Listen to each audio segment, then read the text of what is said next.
Hello, everybody, and welcome to Nintendo Power Block, episode 175. I'm one of your hosts, Corey Derrick, and alongside me, as always, is that retro code, Eddie V. Merry Switchmas, everybody! Yes! Ed, it's that time of year. Yes, it is. Snowing outside. Well, Chilly. I don't have no snow. Santa's coming. Yes. You know what that means. It's Game of the Year time. Oh, yes, of course. Game of the Year time here on Nintendo Power Block.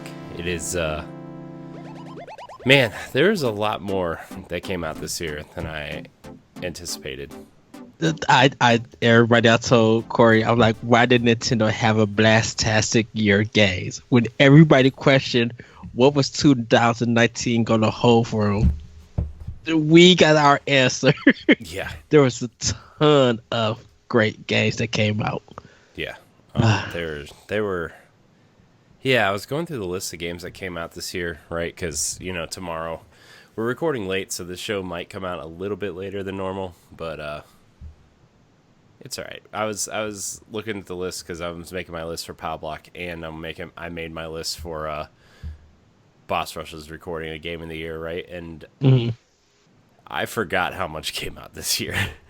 To be honest with you, there's so much that came out this year. Like, I forgot that Apex came out this year. I forgot that Devil May Cry 5 came out this year. I forgot Wargroove came out this year.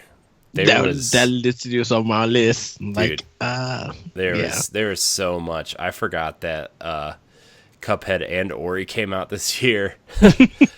Yes. I forgot the Trials Rising came out this year. There's so much that came out this year that, like, dude. Cadence of Hyrule. Yeah.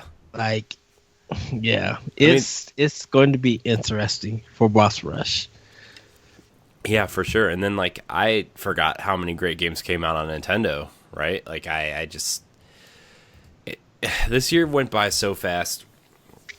And, like, you and I in particular have been doing so much, and then, starting this new project and seeing what we were going to try to do with it and trying to come up with content and everything for 2020. Like, it's just been a year for us, man, and regrouping and bringing Nintendo Power Block back because we missed it and, fans missed it, and, giving the NX project the new name and everything. Like, this year is just 2019 is a year that I will remember for a long time for so many reasons. And, games are just a small piece of that pie this year, but I'm not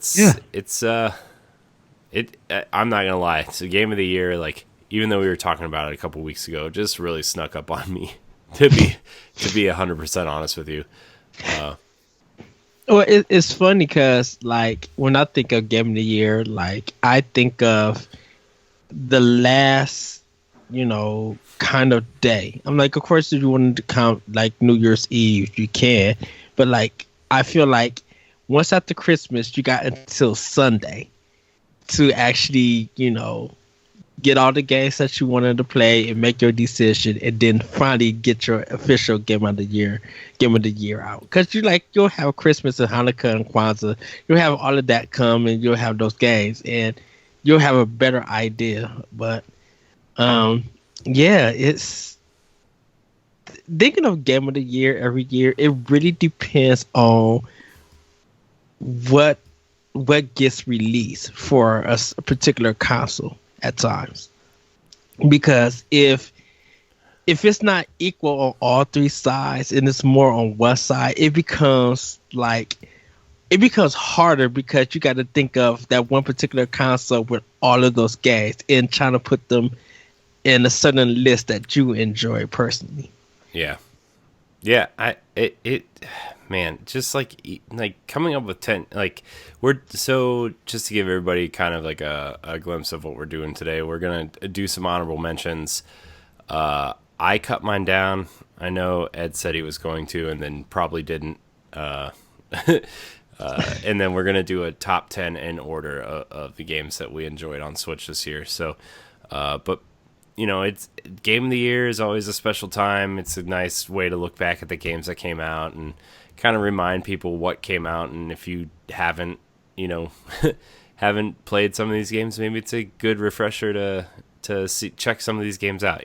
So Yeah. But before we get into that, I want to read a question, a Nintendo question, if you will, just to kind of get the juices flowing, kind of get in there and just kind of like, ooh, Yes. podcast, A good warm up. Yeah. Nintendo. Our longtime listener and fan, Greg Osterman III, writes in and says, "What were some of your favorite games that didn't appear on the Switch this year?" Nice and simple question. I could actually answer this. Going for started with PlayStation. I am enjoying Concrete Genie. I think like just going on 2019 release games. I think Concrete Genie is really good. I was watching Game Scoop. And this show was like a couple of weeks ago, and it was like they had all the hosts for their big podcast, like Beyond, Nintendo Voice Chat, and Unlock, and they was talking about Concrete Genie, how it kind of came out but didn't really get that love or anything, and it came from one of their small teams, and I'm just like, I could agree. I'm like, this is really a great game. On it, I like the the artistry of it. It felt something very new. It's just like kind of relaxing in a sense, and for Sony, I think that was a great one. Crackdown 3 is definitely a big contender for me, because I had so much fun. I think that's probably another multiplayer game, playing with my friend online and being in the game with them, like at 2:00 in the morning and just talking and stuff. Like, it was really fun. Like That game, go ahead. I only played a little bit of Crackdown, but like it seems like one of those dumb fun games where you're like running around the city blowing stuff up and shooting guys and completing missions together. Just like what I played of Crackdown 3, I really liked, and like I didn't really have high expectations because review scores were mediocre at best, right? Like it didn't get like tens or anything, but like Yes. I went in there expecting like an okay game, and I ended up liking what I played, and it's on my list. Like I said, most of the first quarter at least of 2020 is going to be backlog stuff for me. I just want to catch up on stuff and really kind of get into some of these games that I didn't really have time for this year, along with some of the other stuff we're doing. But Yeah. but yeah, Crackdown 3 is I think it's like if you have an Xbox and you have Game Pass, or PC, I guess, and Game Pass, like just download Crackdown and try it. It's not very long. I think the campaign's only like 6 or 7 hours, and It's longer than that. is it? I heard it was pretty short. It's longer than that. Literally, where some stuff is longer than that. Like, there's a lot of stuff that you gotta do. I think if you're playing with somebody, it's 6 to 7 hours. If you're doing it by yourself, it's about 10 to 12, because there are some challenging parts, and that last section of the game, it's gonna take you a good while if you're doing it by yourself. So it's just not 6 or 7 hours. If you're playing with somebody, the time is cut down. If not solo, it's gonna take you a long time. Okay, well, 6 or 10, 12 hours. Okay. Yeah. Definitely Gears 5 is a good one. I see what you do. Don't give me that look. Gears 5 definitely is a great one. Waiting on Jesse to finish that. Jesse. Yeah. I will put. Okay, so Anthem, Division 2, and Devil May Cry 5 great games, and I'm adding Anthem because I did enjoy the flying, I did enjoy the shooting. I wasn't bothered by the campaign or level design. I didn't have a problem like everybody else was having a problem. I think the problems I was having with Anthem was the beta and all of that stuff being broken and everything that people couldn't play it, especially if you pre-order it and the way that they released it. And it was just like all of this hype build up for this game, stuff wasn't working, but it like with a few patches, things got to work, and it kind of felt good, you know. Same with the Division 2, like it felt, you know, kind of samey as a Division 1. I had fun, had some problems here and there with it, but overall, I'm like I got my full of it. Especially Devil May Cry 5, great game. I think what got me was that it looks beautiful. It's too big with too many with not many enemies, and the combo system is lacking.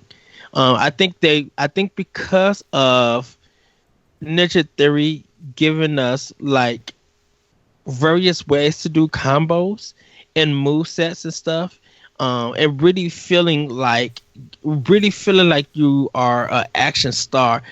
Devil May Cry 5 didn't really do that in a sense. Now, yes, with Dante, you feel that DMC Devil May Cry feel because of the various weapons, the various fight modes that you'll be in and stuff. But when it came to the other two, it's just like this is not hitting. Not a bad game. I paid my $60 when it came out. Fully bought it. That was the only game that I played to the end when it came out. I mean, I played other stuff fully when it came out, like Anthem and everything. But I got my full of it, and was just like, I still like DMC Devil May Cry better. And I think if they would have changed the, like, I don't want to have to buy the option to run fast. Like, really? I gotta buy a move to run fast? No. Like, it could have been better. I know like I said, they simplified the combo system, but they shouldn't have. They really shouldn't have. There's no joy in trying to learn the game with simplified combos, because you really could just button mash it all the way and everything. But yeah, I mean, DMC Devil May Cry. I mean, Devil May Cry 5 was good. I just feel like it could have been better.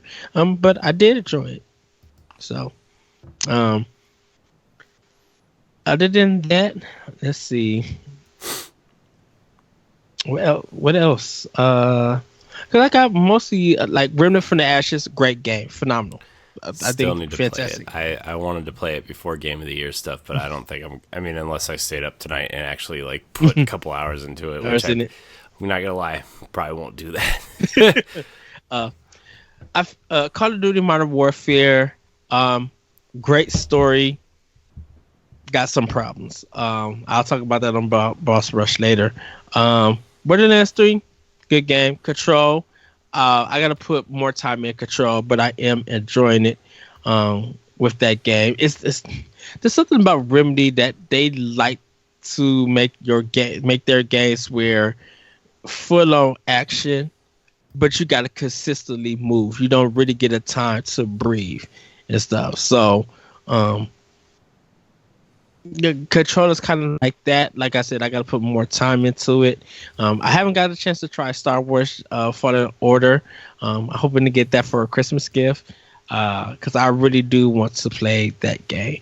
But overall, like for Sony, kind of like for Sony and Xbox, those kind of games that I liked, that I enjoyed this year.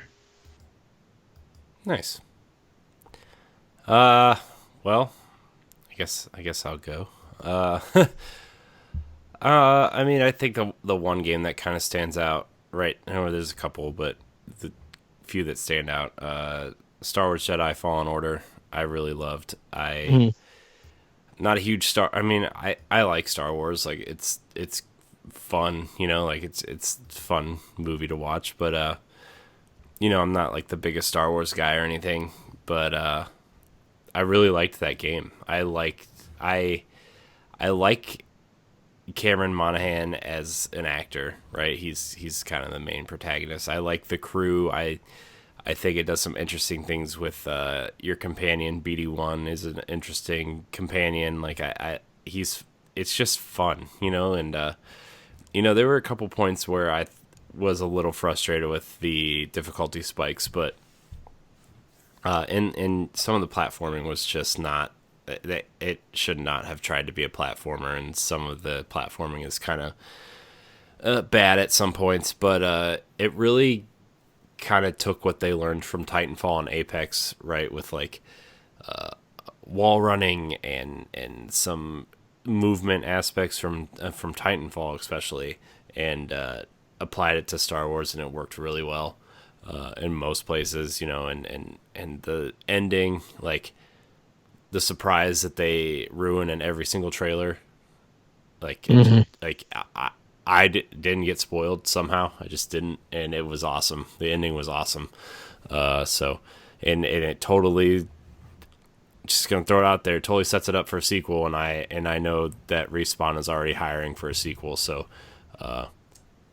I like that game. It was really good, and I like the lightsaber customization and just the move sets they give you and the playgrounds they give you and everything. So I actually want to go back to it and actually try to get the rest of the stuff, right? Like I want to go explore the rest of the maps and find all the secrets and everything. Might try to get all the achievements on it, which is the first time I've felt like doing that in a game in a while, So Gears 5, I want to finish it with Jesse. We've been playing on the second to highest difficulty, and the difficulty spikes in that game range from, the valleys are low, right, where like you can take guys out no problem, to some of these enemies take 3 or 4 full clips to take down, and it's just, I don't really understand the artificial difficulty that they're putting in there, right? Like it's not like, it kind of feels like the ways that games used to be hard just to be stupid hard, right? Just to make the game longer. That's what it reminds me of. And I'm like, I just want to shoot some guys and take them down and have fun, right? And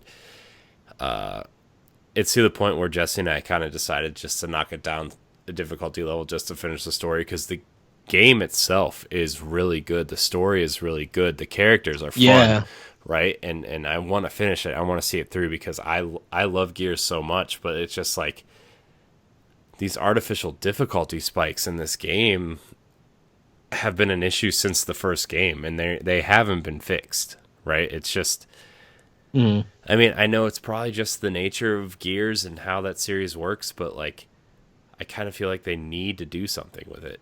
So, I think because they made Gears 5 feel more tactical, where it's not just a basic cover-based shooting. Like you can't stand in one place. That's what I'm assuming it does. It is like that's why the AI is so spongy. I won't say spongy. Well, like we got to this area, right, where like we were literally like there's these 2 big like the snatcher creatures, right, that like snatch you up and put you in their stomach, and you have to shoot the stomach to get your partner out or whatever. We would literally be like hiding in a building, right, and they would shoot those things out of its tail. No windows around. We are inside a building because we saw like the tail light up before they shoot the things, right? We were literally inside the building, and we would die because they would explode outside the building. Outside the building when we were inside. And it's like those kind of things were like really just, they were hindering the experience a lot. And it just and as Gears is one of my favorite series, like it just really hindered that experience, and I don't want that, so we're just going to knock it down in difficulty peg and just finish it from there. But I really like the evolution of Jack and like how you can use Jack to do stuff. I like the open world hub things that you can explore and do things like those ideas were cool. It felt like they weren't totally finished, right? But like the ideas were cool, and I hope they kind of flesh that out in the next game, which hopefully we'll see on Xbox Series X, right? So, yeah, man, those are kind of like the two real big standouts. Control's another one I've been playing through. It got a lot better somehow. I turned the motion blur off and the film grain off, and it feels way better. Like I don't know if that had something to do with the performance or anything, but it just feels way better after I turn that off. So that's kind of, those are kind of like the big three right now that come to mind. Apex Legends also is like a really solid battle royale. It's my favorite of the kind of three major ones that are out there right now. So Yeah, I just hope Respawn don't abandon Titanfall because I want a 3. I want another great story, and like I want BT to come back. I bet Like, I bet they announced Titanfall 3 for a launch window for X and PS5. yeah, it's fine. Yeah. So those are kind of the standouts for me this year. But yeah, you can hear more about that on the Boss Rush podcast, our other podcasts that we talk about games and everything besides Nintendo. I do kind of want to promote that just because, not to like diminish the show or anything, but Nintendo Power Block, been around longer, been around the block a little bit, and it's just Nintendo Power Block's a little bit more popular than Boss Rush podcast, so I just encourage people to go download the Boss Rush podcast. Yes. Ed hosts it, and we're joined by Jesse and Ray, and we talk about the other consoles and some Nintendo. Somehow the conversations usually steer that way. Wonder why. But it's fun. So please go check it out. Let's get into some of this housekeeping real quick before we actually start our Game of the Year discussions. This is Nintendo Power Block. You can find it on BossRushGames.com or on youtube.com/BossRushGames, as well as your favorite podcast service of choice. We encourage you to rate and review and subscribe to us on Apple Podcasts or Spotify or wherever you listen to us. It helps with discoverability. We've gotten a couple reviews the last couple days. It's really exciting to see new reviews pop up. So if you could just do that for us, we'd be really grateful. You can follow us on Twitter at boss_rush_games. You can follow us on Facebook and Instagram at Boss Rush Games. We have a Discord. You can find the Boss Rush community. You can also find our community on Facebook.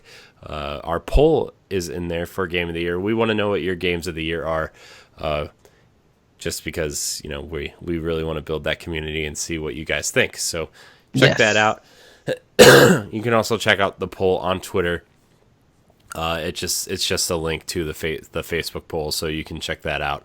Also, at the beginning of the year, probably the week after New Year's, we are going to start our live shows again. So you can follow us on Twitch and Mixer at Boss Rush Games Live. That's twitch.tv/Boss Rush Games Live and mixer.com/Boss Rush Games Live. Also, a few announcements.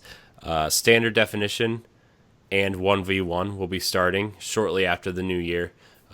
Standard Definition is going to be our new podcast about things that made us who we are growing up, toys, movies, specific games and consoles, that sort of thing. And 1v1 is our interview series that we are setting up. The first 4 episodes will obviously be the Boss Rush crew. We're just going to interview each other and see, like, why do we like podcasting? Why do we like doing this? How do we start? That kind of thing. It's kind of a series that's going to promote other content creators that are doing cool stuff on the internet, whether they're popular or just getting started or somewhere in between. We hope that will build community and camaraderie and hopefully collaborate with more people down the road. I've reached out to a few people already, and we're starting to schedule those interviews and content. So they will also appear on random episodes of Boss Rush Podcast and Nintendo Power Block and Standard Definition. So look out for those. It's very exciting. Yes. Excuse me. I'm fighting this sickness, dude. I've been sick all week. So this is what it's because usually we record on Tuesdays but this week we're recording on Friday, and it's because I've been pushing it off because I've been sick. We were going to record last night, but I was so sick that I was waiting. I was waiting for Ed's response, and then I was laying in bed just like sweating to death because I was so sick, and I fell asleep around 9:30, and then Ed responded at 9:40. And I was at work, everybody. I couldn't respond to nothing. And then I woke up at like 2:30. I was like, sorry, Ed, I fell asleep. And so we are recording tonight. We're going to try to get some more stuff done tonight. Also, we're trying to figure out the best way to accomplish our YouTube content. It's kind of a struggle because of the way YouTube has been changing their how they treat their creators in a way, and we just want to optimize what we're best at. And I think the live shows and live streams and podcasts are going to be our base moving forward, but we also want to do a few things on YouTube because it's still a decent platform to get exposure and everything. So yes, yeah. And then I know at least a few of you have DM'd me on Twitter about our Patreon. We want to make sure our content is right, and we want to make sure our content is out there, and we will have a rundown for you sometime after the beginning of the year. I want to have one last group meeting before we move into that realm and decide when to launch it. So be patient. I'm actually surprised that people are so up on it. But I want to make sure everybody, who is willing to support us financially gets what they pay for, right? And I want to make sure everything is perfect and ready to go before. I don't want to overpromise anything. I don't want to underpromise anything. So I want to make sure it's all right and everybody agrees to the list of everything, and we'll go from there. So yes. That's an update. And remember, you can find all of our content on bossrushgames.com and subscribe to all of our shows at bossrushgames.com/subscribe. So, Ed, let's get into Game of the Year 2019 for Nintendo Power Block. This is our Nintendo Game of the Year. We will have Boss Rush Games Game of the Year discussion and let everybody know what the Game of the Year is on the next episode. But this here, Nintendo Power Block Game of the Year 2019, we're going to start with some honorable mentions. Ed, I have a few. I'm going to run down my honorable mentions real quick, and if any of these are on your list, we can kind of have a better discussion about it. Okay. Are we doing 5 honorable mentions or just? I mean, I don't want to do like 30 of them, but it can be somewhere between 5 and like 10-ish. Just pick a few, and if I name one, maybe you pick a different one, because I know your honorable mention list is quite long. So the first game on my list, I actually played this game a little bit because it came to Game Pass a couple weeks ago, and it is on Switch. My Friend Pedro. It's an interesting kind of acrobatic side-scrolling shooter. It feels like I'm sorry, I don't know the developer's name, but whoever made this game wanted to make a Deadpool game and didn't get the license from Marvel because it probably costs a lot of money. Yes. And so they made their own game, and it's about a guy who hallucinates about a talking banana, and the talking banana tells him what to do, and he goes and murders a bunch of people. But the mechanics are really cool because you can slow down time and do really cool acrobatic stunts. And like kind of the main mechanic in the game is slowing down time, pressing the left trigger to aim at one guy and use the right stick to aim at the other guy. Ed, I think you would actually really like this game. Yeah, I've seen it. I just haven't picked it up or anything. I played about an hour of it, it's really cool. I like the art style. I like the way like the levels are built and everything. So it's a cool game. It's kind of I if I played more of it, I don't know if it would have made my top 10, but it's definitely something you should look at if you own a Switch. So my next honorable mention is Wolfenstein Youngblood. Not because the game is fantastic or anything, but I think anything that Panic Button touches is immaculate and really well done. Yes. You know, we got that. I know a lot of people don't think the Doom or Wolfenstein ports are good, and that's fair. But the fact that they got them running on Switch is something that I don't think should be ignored. And I actually played through Doom 2016 on Switch when it came to Switch, right? And Yeah. I did not have any issues with it. I thought it ran and this is coming from somebody who isn't, you know, up on the PC version or, you know, really cares about frame rate as long as it's a constant frame rate, right? Like, I thought it ran well. I thought it played well. And I thought it looked pretty good in handheld. And a little muddy on TV, obviously, but, you know, it's running at 900p. And if you're trying to play that on a 1080p or 4K TV and the textures aren't as detailed as the Xbox version, well, you got to trade off somewhere. But Yes. Wolfenstein Youngblood, I think, is really well done. One game on here, it didn't really come out this year it came out this year on console, but it came out a while ago on PC, is Hob Definitive Edition. Yeah, I have that. I have that as one of my honorable mentions. Yeah, Panic Button did that port, and it's kind of like a top-down, almost Zelda-like adventure. I don't think the puzzles are nearly as creative or anything, but I really like the art direction. I really like the character designs. I think it's a really interesting game, and Panic Button also ported that game. So shout out to Panic Button because they do some really interesting work. I know they're doing the Doom Eternal port, and they're also doing another pretty major port of something to Switch. So just wanted to give that a shout out. One game I've been playing recently, Ed, which you might be interested in, I think. I'm only about an hour into it, but it's got a really interesting art style and a really cool premise, is Fell Seal, the Arbiter's Mark. I know it came out on PlayStation 4 in like March, but it came out on Switch in August. It's basically a love letter to Final Fantasy Tactics.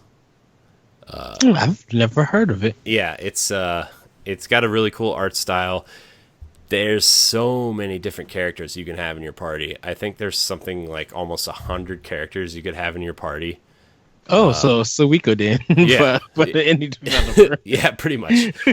But it feels a lot like Final Fantasy Tactics. Like I said, I'm only about an hour in. I heard about it on Sacred Symbols podcast, so it's really interesting. I really am enjoying it. I want to play more of it. So yeah. Send me the name again. Yeah, I'll check it out. I'll send it to you. It's $30, but it's a really long game. I doubt I'll finish it. If you want to like do a lot of the quests and everything, it's about 100 hours.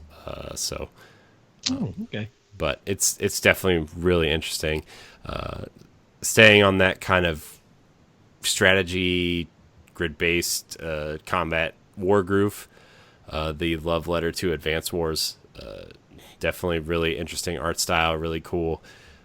It's pretty difficult, to be honest with you. I kind of fell off of it because it got kind of difficult and a little,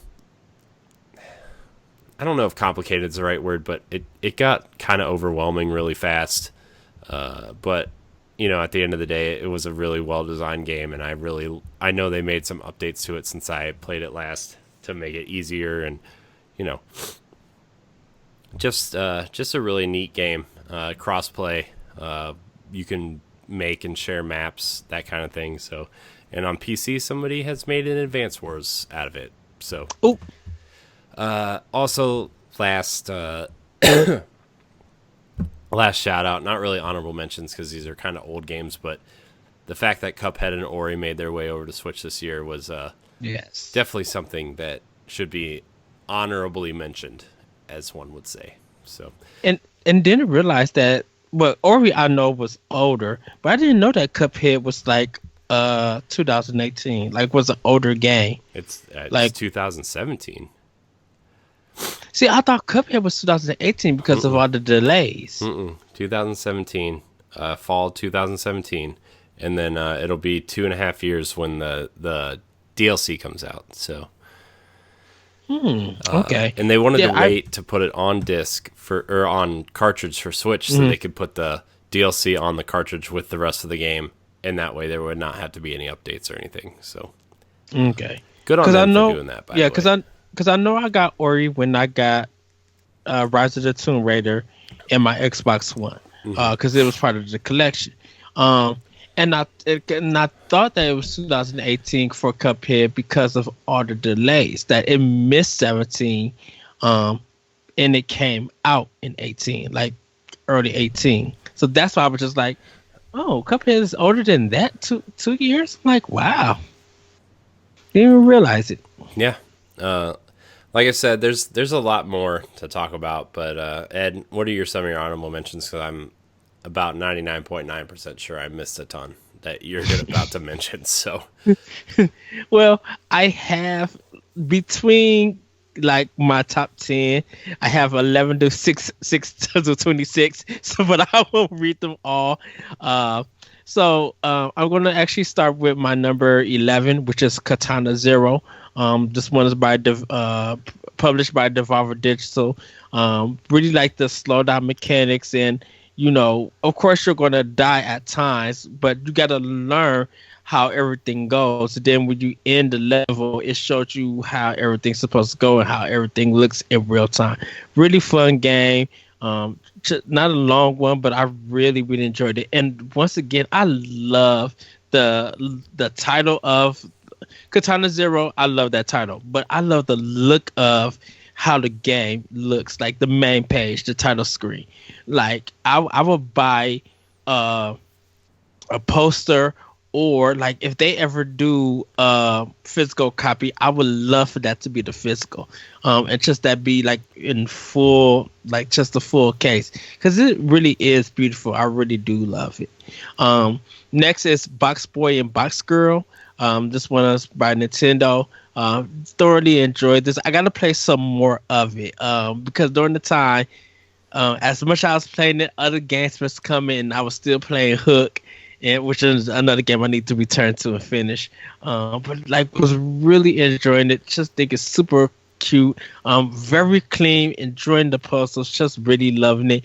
And it boggles my mind on, okay, how do I get this little special crown thing? What do I have to do to get it? It makes me think, and it makes me revisit levels and replay the parts of it.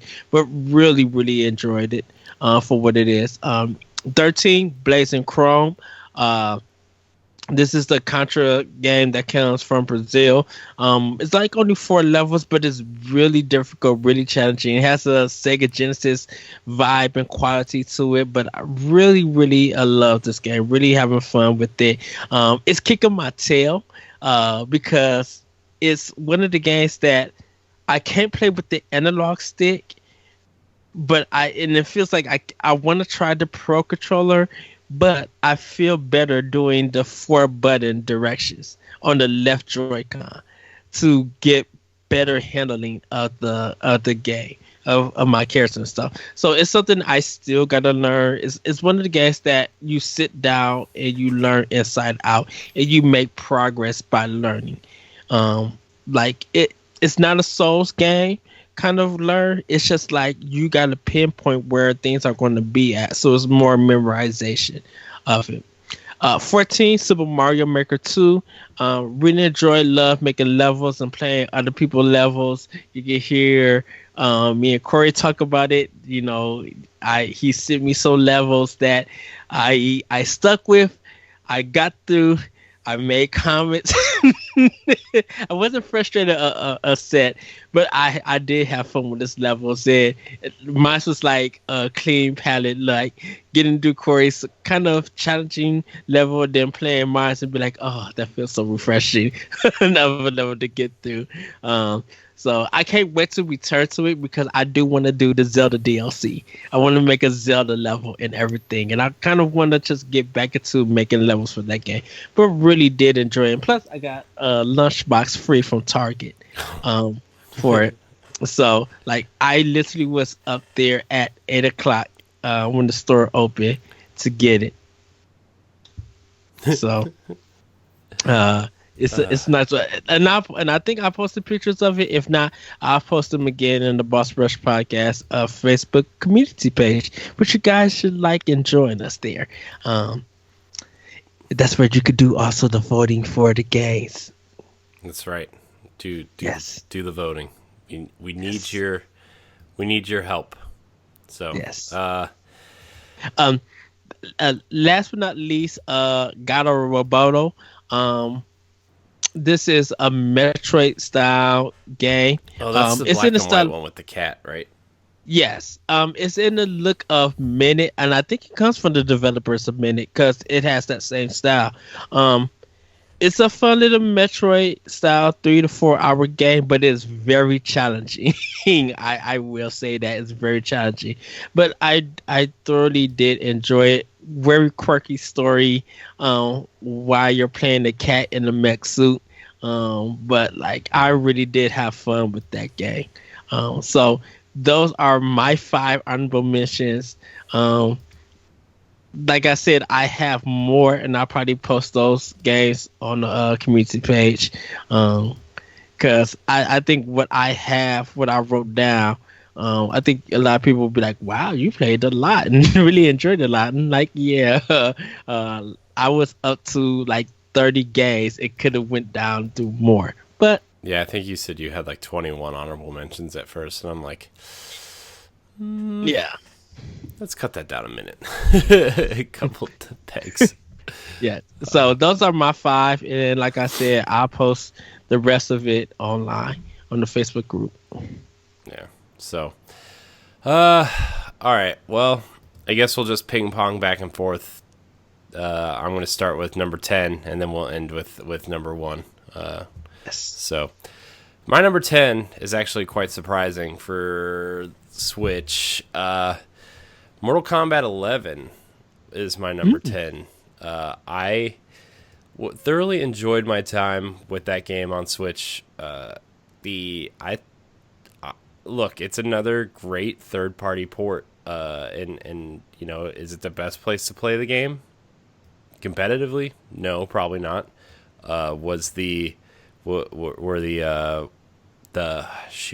it called? The Crypt, the best looking space? Definitely not. Missing textures, missing, you know, like basic things like, I don't know, skyline, clouds, anything. It's just a gray gradient in there. But overall, like, getting that game to run at 60 frames a second at 720p with you know, little to no different noticeable difference in character models compared to the Xbox version, obviously, but like, I mean, it looked pretty good, I would say, for game of that caliber running on the Switch. I thought the characters looked great. I loved the fighting, like, it mechanically felt great. So, I mean, Mortal Kombat 11 is a great game on the Switch. If you can't play it anywhere else, it's not a bad place to play it at all. So I can think of much worse ports. Yeah. So, but Mortal Kombat 11 is my number 10 on the Switch. What's your 10, Ed? So my number 10 is Ultimate Alliance 3. Marvel Ultimate Alliance 3. It's my number 8. Let's have a discussion. Yes. Really love this game. Kind of like great, kind of like an RPG aesthetic to it. Like going back through levels and grinding and everything. One of the problems that I have with it was just like, you just dropped like Mario Maker. Now you drop in this game. No, Dude, that was like where they dropped like 5 huge games in 2 months. yes, it It is was just like like you. it was like what was it? It was this, and then Mario Maker, then Fire Emblem, then Astral Chain, As a chain, then Daemon X Machina, like all in a row.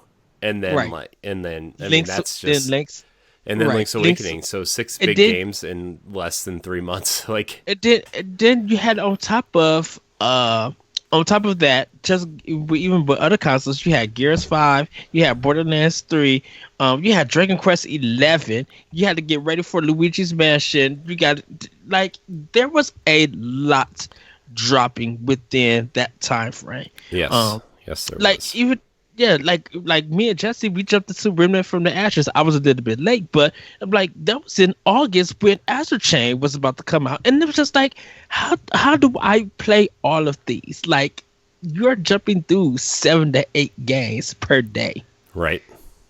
you know. Yeah. But It was a little crazy there for a while. It was hard to keep up. I'm not gonna lie to you. Just man, there were a lot of great games there. Look, I wasn't even planning on getting Marvel Ultimate Alliance, right? Like I was planning on saving. Like it was during that time when Nintendo was providing those vouchers for $100, right? You get 2 games for $100 or whatever. And I think I got Mario Maker with one, and I was gonna save it for either Dragon Quest 11 or Astral Chain or something down the line, right? And everybody just kept talking about how good Marvel Ultimate Alliance was, like how surprised they were. I'm like, well, I got this voucher. Do I use it? So I used it, and I played a lot of it, right? Like I was Yes. pleasantly surprised. I think the only reason why I put it down is because Fire Emblem came out, and Yeah. I haven't gone back to it, but like the X-Men DLC just came out, and I'm really thinking about going back to it. Yes. Well, definitely for me, it was just like the way that we watched the Game Awards last year and seeing, okay, Switch, Marvel. Wait, Switch and Marvel, Nintendo and Marvel. Okay, what is this? Okay, I like this action. And the moment you said, "Is this Ultimate Alliance?" I'm like, they can't be. And then it said Ultimate Alliance 3. And I'm like, wait, what? And it was, and don't forget, we're not getting the Square Enix Marvel game. I know. So this makes up for it. And it was just like, yeah, like this thing sold Switches and it kind of sold well, and people really enjoyed it. There's pictures of it. People showing that they bought the game. I think I got a picture showing that I bought the game and everything. Like, I thoroughly enjoyed this, and I gotta go back and like finish it. But it's just like it's one of those games that you get a new character, and you want to get them power up so you can like really explore with them. Yeah. And everything. Yeah, So, and yeah. it's really fun trying to find like characters that work well together, like Yes. finding teams that kind of work well. Like there were characters that I never thought I would use that I used a lot, and then characters that I wanted to use that were just like not very good. Like I wanted to use Captain America, right? And Yes. I didn't really care for how Captain America worked, but like then you unlock like Storm, and like I mean I knew Storm was going to be awesome, but then there's another character, Cat, right, where I was like, who is this? I don't even know who this character is, right? And you get her in there, and she's like a ranged character that can fly and heal. I'm like, oh well, she's actually pretty good on my team, right? So I started using her, and then you unlock all the Spider-Man characters, and you're like, well, I don't know if I really care for these characters, but the Hulk is pretty powerful, so I'm going to use the Hulk. So I ended up using like for a lot of the time I was using like Wolverine, Hulk, Cat, and like Scarlet Witch, right? Because like I liked having 2 characters that could hover and use ranged attacks and heal, right? Yes. So and then Hulk is just powerful, like you just can't stop him. So that was like my team a lot, and I'm like, the only character I really care about on this team is Wolverine, but all these other characters are awesome. So But yeah, Marvel Ultimate Alliance was a nice surprise for me, and I really enjoyed my time with it. So, Yes. but yeah, that was my number 8. So I guess I'll go to my number 9, unless you have anything else to say about Marvel. Oh no, I am definitely going to end. It's going to probably be part of my BRG challenge, because I am going to go back and I am going to finish it.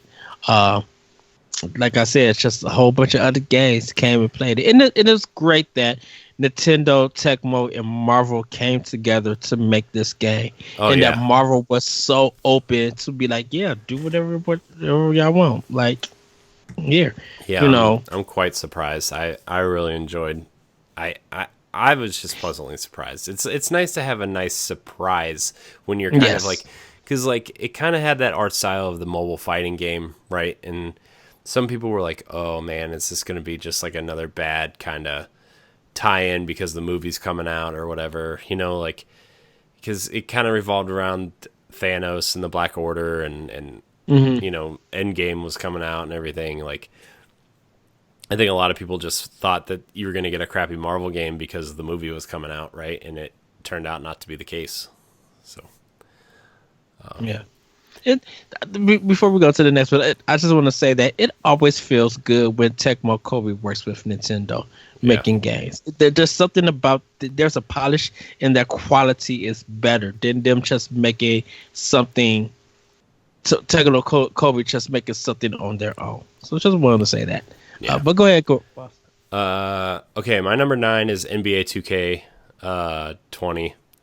It's not something I really talk about a lot because people don't listen to Nintendo podcasts, so listen about basketball, right? Like it's one of those comfort games that you play when you're watching TV or whatever. And I think 2K has done a great job of porting this game to Switch and making it feel like the experience you get on the other consoles. Like I think the character or the player models look great. I think everything just runs great. Crowd doesn't look great, but I'm not playing the game to watch some polygonal guy throw popcorn at the ref or whatever, right? Like I'm here to play basketball. It does the basketball very well. It does everything like the franchise modes and some of the other stuff. It does it really well. This is actually where a lack of features kind of benefits the game because it doesn't really do a lot of the online stuff that the other game, like the PS4 and Xbox One versions do, like the microtransactions or whatever. Like it has that in it, but it's like really rough. So like whatever, I wouldn't recommend it. But it does the basketball stuff well, and it plays well, and I love it. I think sports games are secretly the best on Switch, right? Like, and Yes. I heard on a couple podcasts I was listening to today because MLB The Show, we talked about it last week, right? Where MLB The Show is coming to Switch and Xbox One as early as 2021, and a lot of people think it's going to sell the best on Switch because baseball is like that game's just great, and a lot like it was when they were releasing it on Vita and PSP, it was one of the best selling games on those platforms, and people just I think people want sports games on a mobile device, right? Like that's why Madden Yeah. on phones is so popular, right? And even though we got a crappy version of FIFA this year, right? Like that game still sold very well on Switch, and when you came and I got FIFA on Switch, like it looked great, it ran great, it was fun, Yeah. like it was awesome. So, I think sports games are missing on Switch, and that's sad. But I think 2K has done a great job of getting the NBA fans what they wanted on this console. So Yeah, I think the MLB was smart to allow Sony to be like, you know what, put this on the other platforms. Of course, money and stuff. But I think more people are going to be bringing their Switches if they're taking the car or the bus well, to even if actual baseball show. yeah, like if know, you're at a baseball game, like you take your Switch in between innings and you're just sitting there playing like your season while you're watching a game, like that sounds. I mean, I know a lot of people won't do that, but that sounds fun. Like, I think that would be Yeah, fun to go to a baseball game and take MLB The Show to a game, you know? So, yeah, but yeah, NBA 2K20, it's great.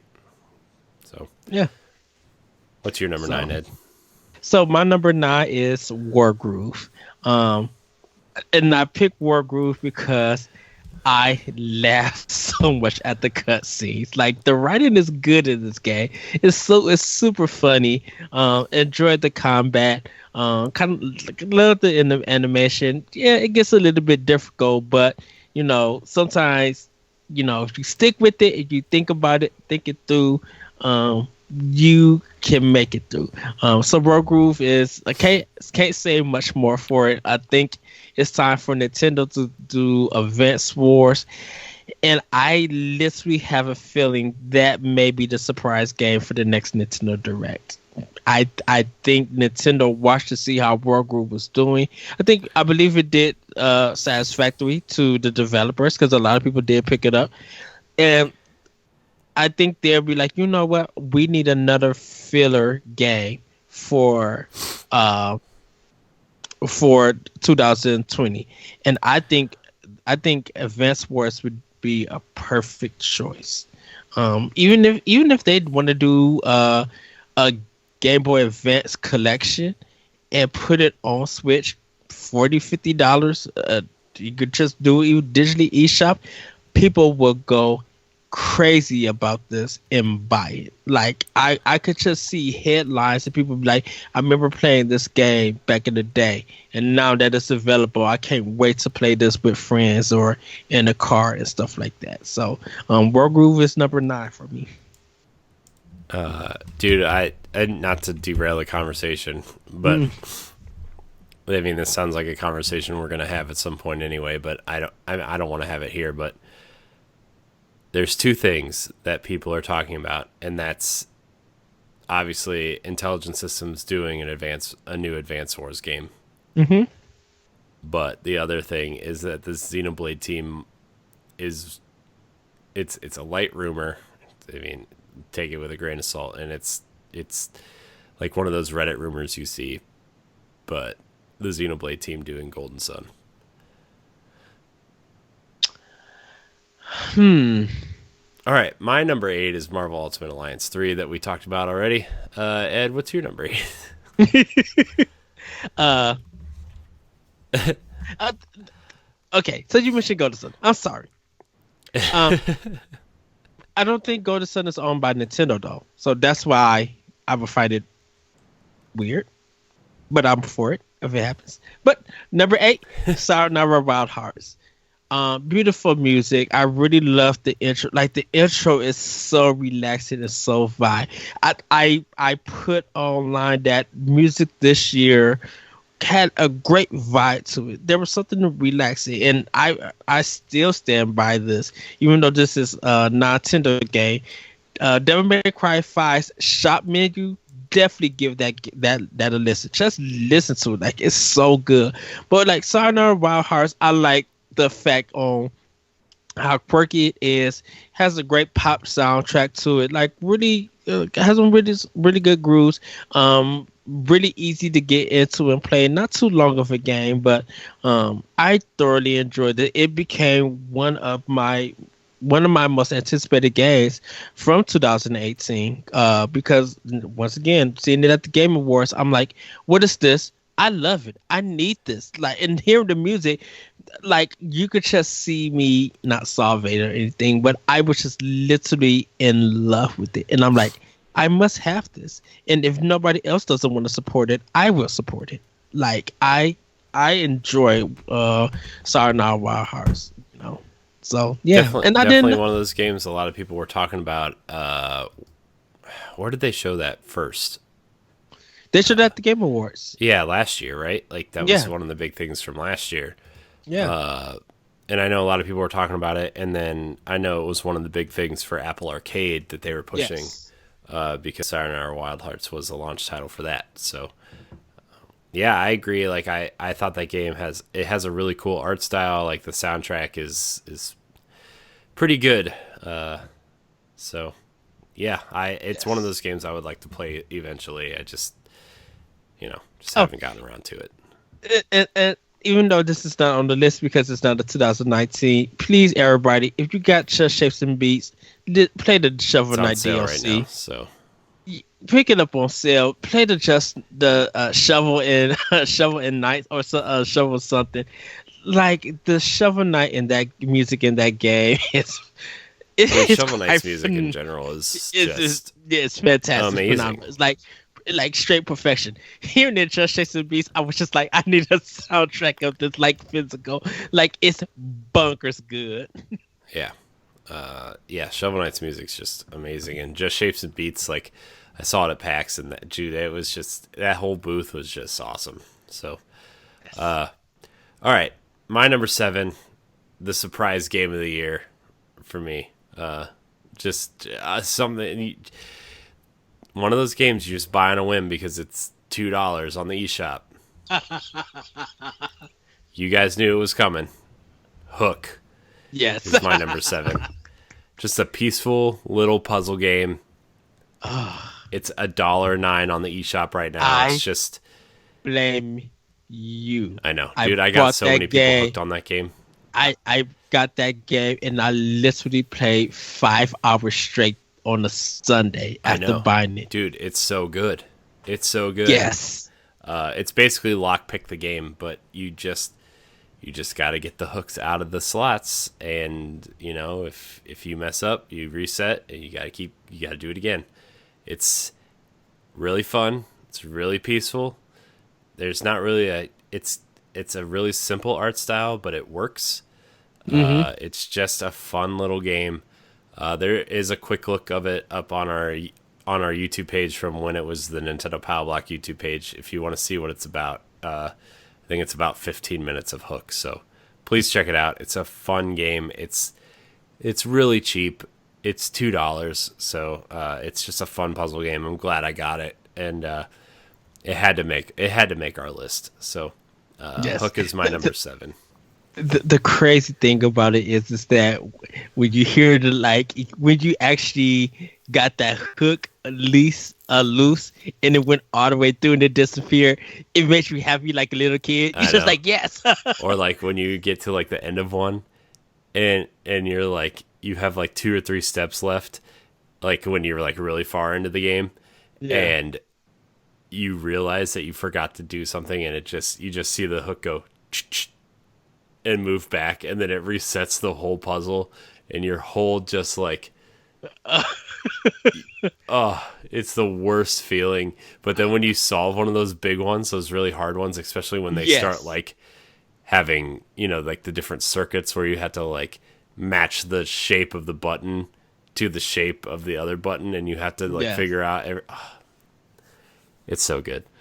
So Hook is my number 7. Yes. Ed, Like I said. what is your number 7? So you're going to probably be surprised by this Oh one. boy. Fire Emblem Three Houses. Wow, I'm surprised it's on your list at all. Yes. I am. I do. Like I said, I enjoy Fire Emblem Three Houses. Like sucks. I had to wait 3. started a new game. Well, we expected you to start a new game. I know. That was expected. I got Blue House, and I really love this game. I once again, other stuff came in and took the time away from me. Yeah, but it's games that you loved, right? Like Astral Chain and Daemon X Machina took you away from Fire Emblem, whereas, Zelda took me away from Fire Emblem. So Yeah, and it's not to say that Fire Emblem is like, I think Fire Emblem. I think it was one of the highest rated games of 2018. Like there was a lot of 9.0s and 9.5s. Even people on Metacritic was trying to take the score down and that controversy and stuff. But it really is a phenomenal game. It probably is my second best because I didn't do all of Fates or anything, which I really need to get back to.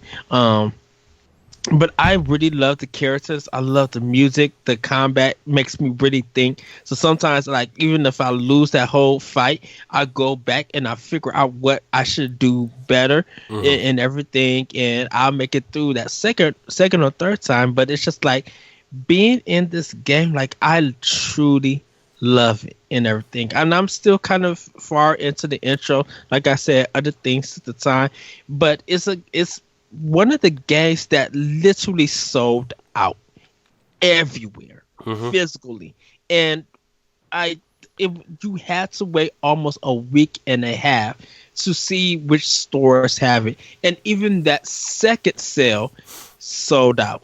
Like, it was bonkers on how this game sold so well. That's why I pre-ordered it. I pre-ordered it too, and look what happened. Yeah. So, yeah, Fire Emblem Three Houses is my number 7. Terrific game. I know it's probably going to be higher on a lot of other people's page. But like, it really is a phenomenal game. It's really a fantastic game, and I'm surprised it's not getting a lot of Game of the Year awards, since it really was maybe one of the highest rated games of 2019, and it sold very well. So yeah, it's definitely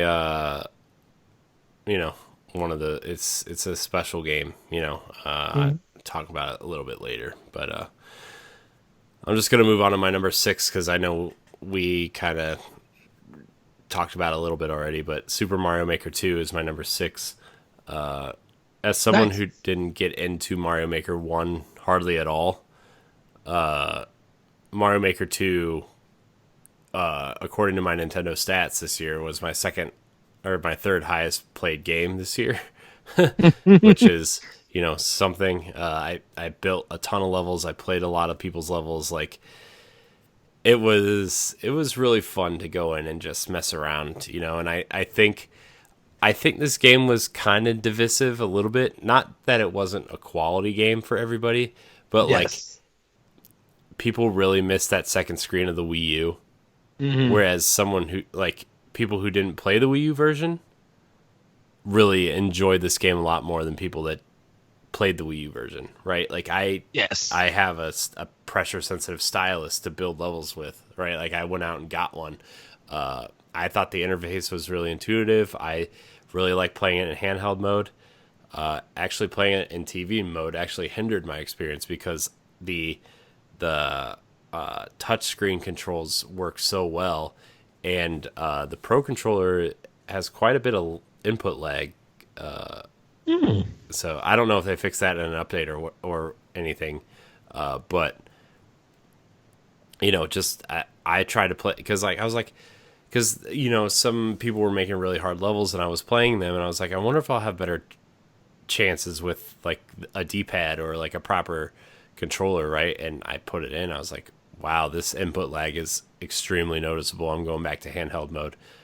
So yeah, it's a really cool game. I'm glad they added that Zelda DLC to it, and I actually yesterday I was playing around with a lot of games, and I updated a lot of the games that I haven't updated in a while, and that was one of them because I want to go back and check it out. So Mario Maker 2, if you're looking for a gift to give someone, this is a good one. So what's your number 6, Ed?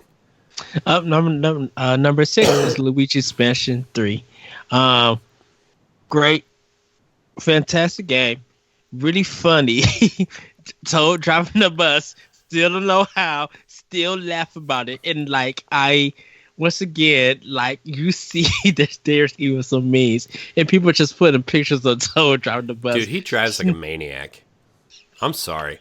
But like, even before even when it like zooms out and you see him like swerving all over the road, who lets him drive? Who gave that man a driver's license? I don't know, but I howled in laughter. I had to pause the game for a good 5 minutes and crack up. I went on Twitter. One of my Twitter friends, Chad Caselmo, he used to be a writer at Destructoid. I had to hit him up and like tell him, I'm like, why is Toad driving the bus? And this is probably one of the funniest things of 2019 that I ever seen. And he said, I know. And everybody's just like showing up pictures of Toad driving. But the amount of detail in Luigi's Mansion, like when you get into the hotel and you start it and you see the eyes follow you. Mm-hmm. And it was just like, wow. It gets a little bit challenging later on in the game. The controls really you got to get used to. They're not fantastic in a sense, because I don't know, the GameCube version and the 3DS version, the controls work fine.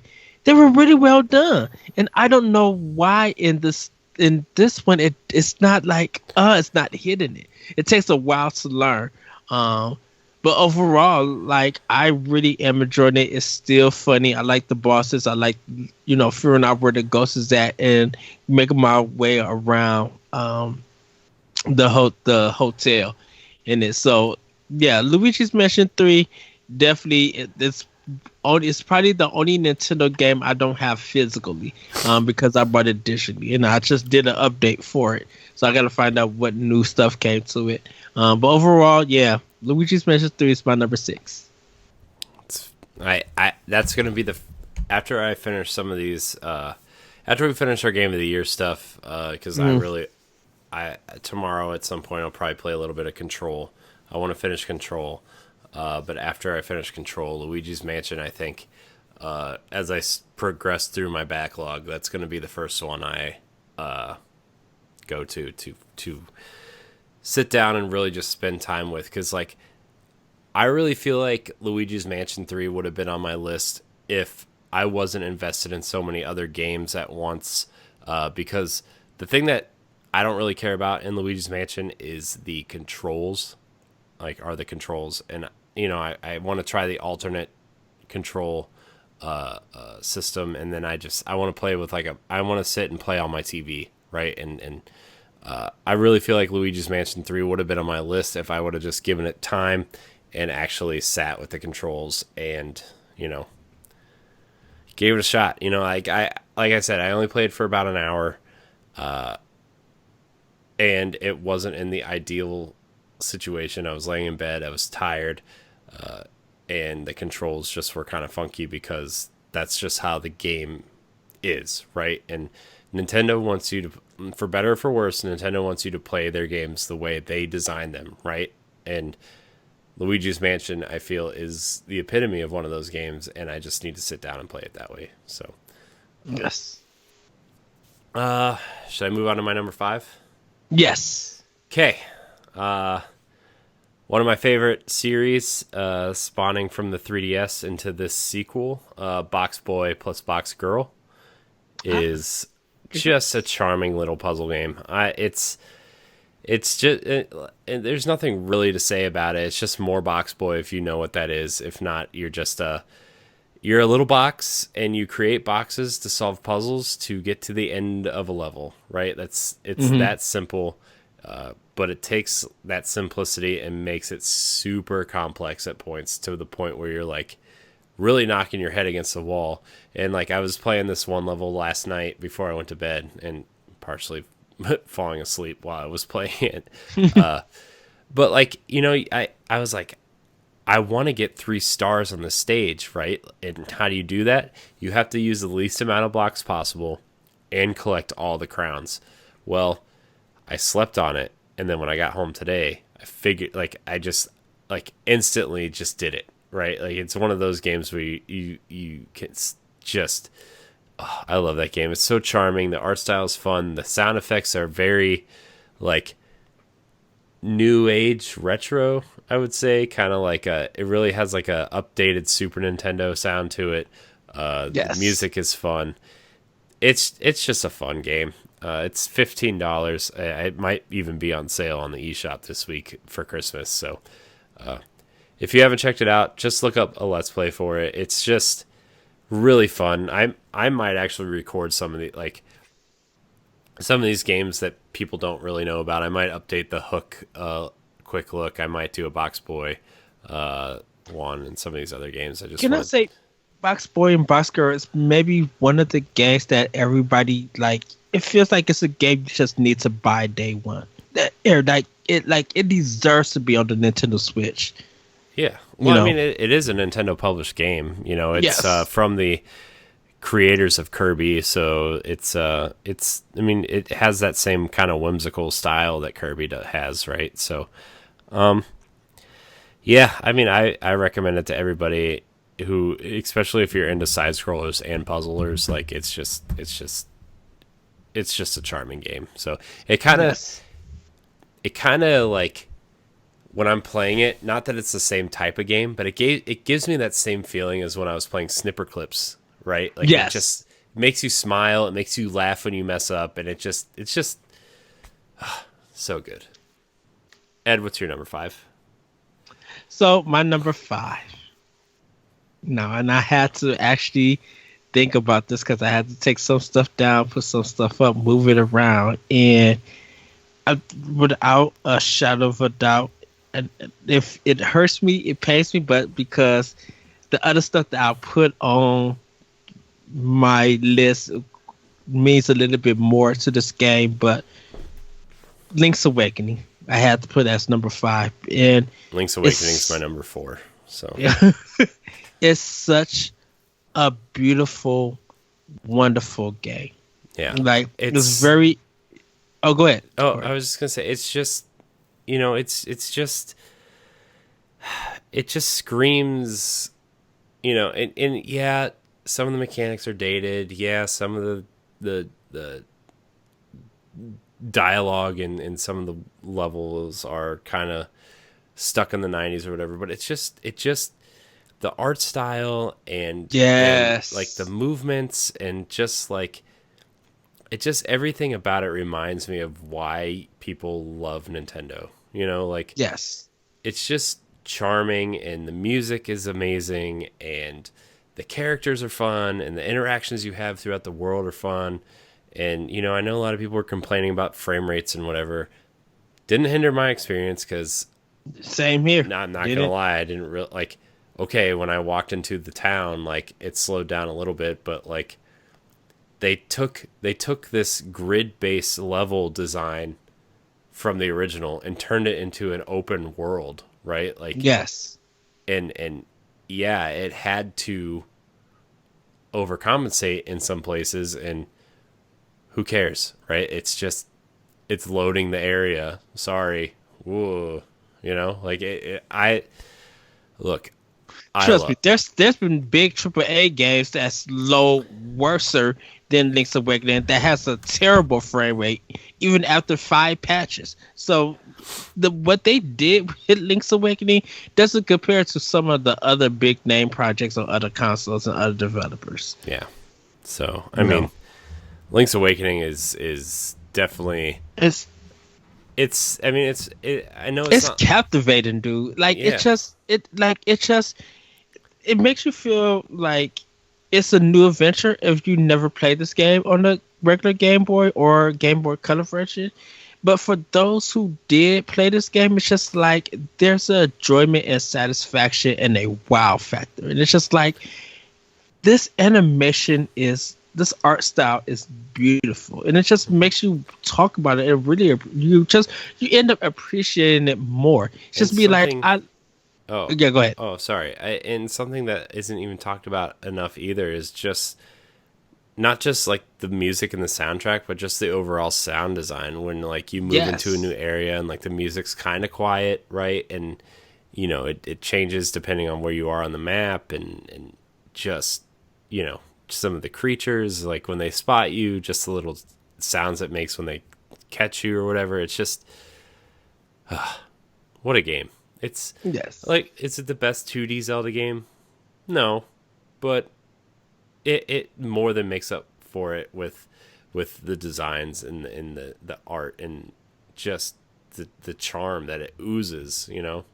So there's a love and attention to detail with this game, and it's a game that anybody could pick up and play. And yes, Untitled Goose Game did sell 100,000 copies, but Link's Awakening sold 4 million, and most of that 4 million was physical. So Yeah, I mean, but you're comparing Zelda to a relatively unknown indie game, so Well, yeah. I'm just saying that Goose Game was getting a lot of praise at the time that it came out, and like not so much Link's Awakening. But then you look at the numbers at Link's Awakening, and you see the love that people have for this game, and kind of on different people list that like it's something that you gonna go back to. And plus, the amiibo is so cute. Like I know. I have my Link of me. You looking up to yours too? Yeah, I mean, Yeah. I don't really. I wish I had more amiibo, and I wish I had more places to put them. But the Zelda ones are ones that I'm always gonna get, and those ones are just they're great. Wow. Yes. So So yeah, my 5 was Link's Awakening. Your 4 was my 4 was Link's Awakening. So Um, so my 4 is gonna be Pokemon Sword and Shield. Truly love this game. Love capturing the Pokemon. This Dynamaxing, this battles with my friends on Twitter. Like really enjoyed this game, and I have my Gruko to his final level. So of course I'm always grass type, grass for life. And I still haven't beat this game. I'm literally at the fourth gym. The grind is real, dude. The capturing and the grind is real. I believe I'm gonna go in and try to beat the game by the end of the year. And I got the collection, so I have Sword and Shield. So I'll probably be able to breeze through Shield without no problem. But yeah, Pokemon Sword, definitely a Game of the Year contender. Definitely my number 4. Like really, really love this game. yeah, And I said I was gonna start with Sword, and so that's me. yeah. I would like to get one of those games at some point. Will I? I hope so, but not 100% sure yet. So we'll see. But my number 3 would probably be higher if I was farther into it. I did play a little bit this past week. Sorry. Shovel Knight King of Cards. It's just, I at the beginning I was like, man, I don't know if I like this mechanic compared, because Spectre Knight was so good, right? Like, Yes. Spectre of Torment was just, it's the best campaign out of the package. I still say that. I'm not done with King of Cards, but I think I can definitively say that. Just the mechanics and the way the movement works in that game and everything. So basically in King of Cards, which is, for those who don't know, if you have Shovel Knight Treasure Trove, you get all the campaigns and Showdown. This is a prequel story to Shovel Knight where King Knight is not yet the king, and he cons his way into becoming king. And this is the story of him conning his way to becoming king by playing cards against other characters in the game. And there's platforming levels, like traditional platforming levels, but there's also a card game that actually kind of reminds me of Triple Triad from Final Fantasy IX, where Yes. like you have to get cards that slide the other cards out of the way, and then whoever has cards left on the table wins. And when you win, you get to pick a card from the other character's deck, and you just kind of keep building your cards up until you have a powerful deck that you can just annihilate people with. I don't really care for the card stuff, but the platforming is still top notch in the movement and everything. So, and that's just me. It's not that the card game is bad. It's just I don't care for card games in general. So, although I did play a lot of Triple Triad in Final Fantasy IX. So, anyways, yeah, King of Cards is a nice send off for the Shovel Knight package. And if you haven't played Shovel Knight, what are you doing with your life? That's all I have to say. It's fantastic. Yes. This actually made me want to go back and finish the Plague Knight campaign, which is the only campaign I haven't finished at this point. So I haven't finished King of Cards either, but you know what I mean, like just the previous ones.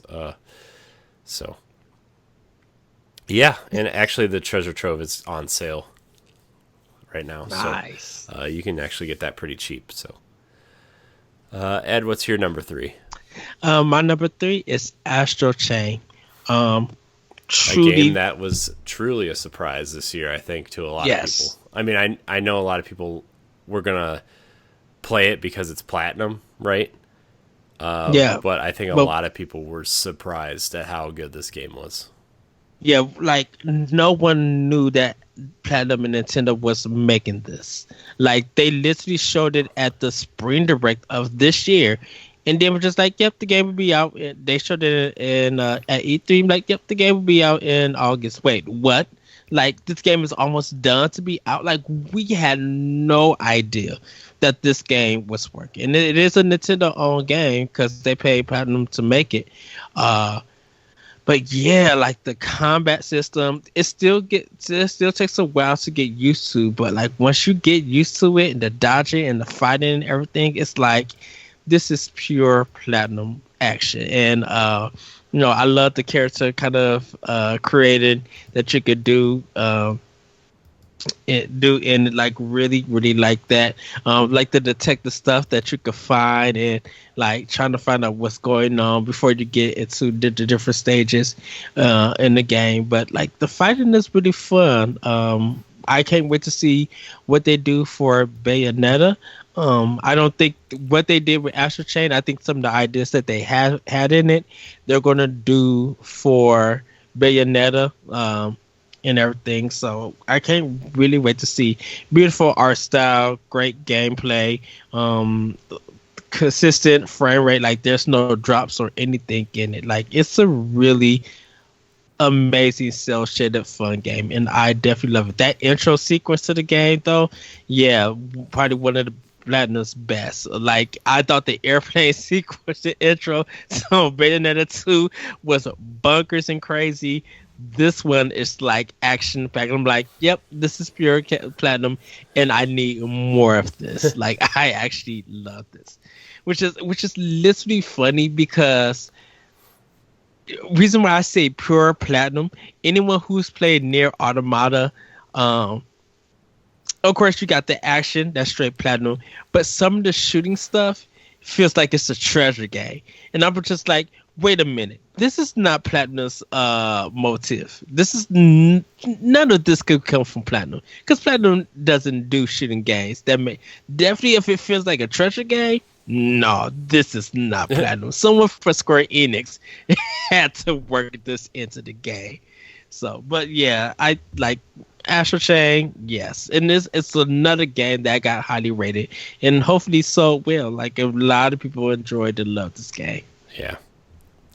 I downloaded it and I haven't touched it. I need to get to it. It's on my list, man. It's on the list. That's all I can say right now. It's on the list. Your support matters. Yeah.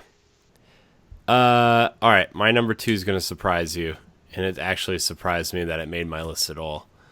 But it's a game that I have not put down since I purchased it.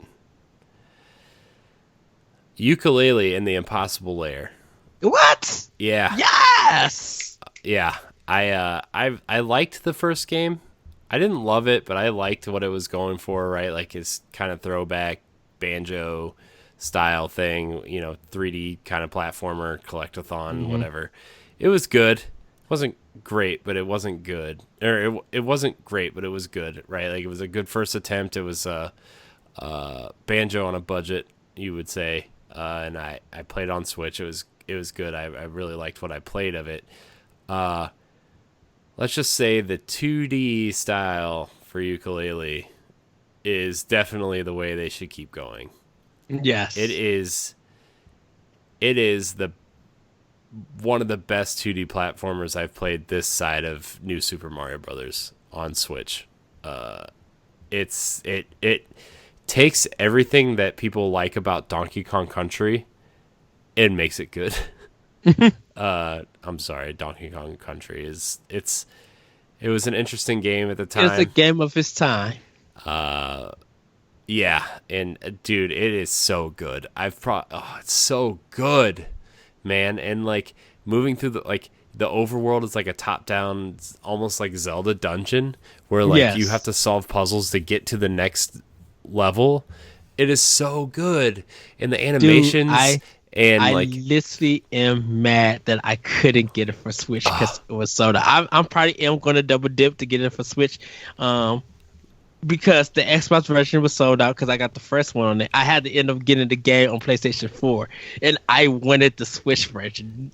Right after Black Friday, that's when the stores decided to get all these copies, and it was just like you needed this when the Black sales was happening.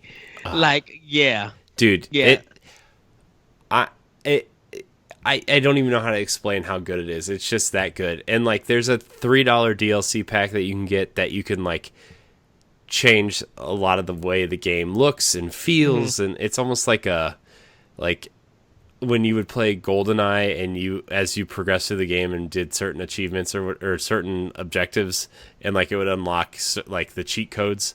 Like there's a $3 pack that you can download. It's called the Toxic Tonic pack or whatever, and like it literally like you can make the game black and white. You can make it retro looking. You can like make the game easier or harder, like not like as in difficulty levels, but just like things you could add to the game to like make it more challenging, or you know, make some funny things happen on the screen. It's just this game Playtonic really nailed it this time, you know, like they just they found their groove with this game, and I hope whatever happens with Yooka-Laylee next, I hope it is more of this, right? Like it is, boy, I'm so pleasantly surprised with this game, and I was like I was on the fence about getting it. So I was like, I liked the first game, but like, you know, 2D platformers, I played enough of that. I'm playing Shovel Knight right now.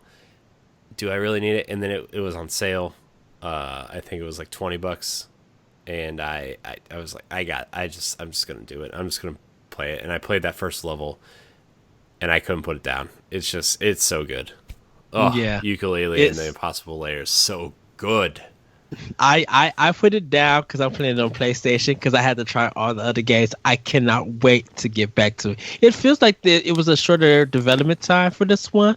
Yeah, I think because it was 2D. Well, they used a lot of the same assets from the first game and just put it in a 2D plane, right? And it's like, I know it doesn't necessarily like mean the game is going to be a shorter development, but like you could tell it's the Yooka-Laylee model from the first game. Yes. It's the boss. The bosses from the first game, right? It's the enemy types from the first game. All the models are the models from the first game. They just built a 2D game around it instead of a 3D game. So, Yes. oh, it's so good. I love. It really is. I love really the is. charm and the ooze, the like oozing from this game, and like just like the dumb, dirty jokes that they make. Like Yes. like if you're a kid playing it, it's gonna go way. It's like a Disney or Pixar movie, right? Where like they will make jokes that the parents will get, that the kids won't, right? It's and Trouser is back. Rextro 64 is back. Like all of your favorite characters from that first game are in here, and it's just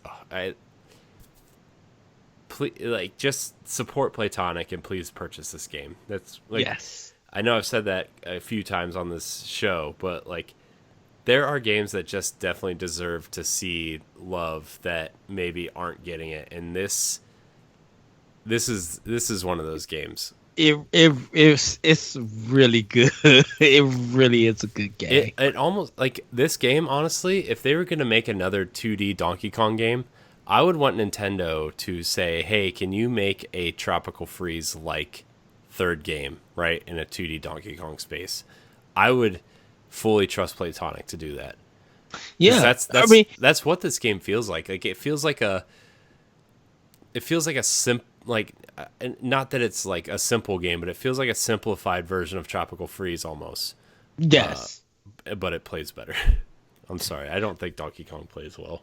I like Tropical Freeze, but I Mario is the superior of the two in every way. But I think the Donkey Kong Country series have a formula to them and they're supposed to be challenging. That's the way that those games were designed. No, I'm not talking. I'm not talking about the challenge though. I'm talking about just like movement and Oh, jumping.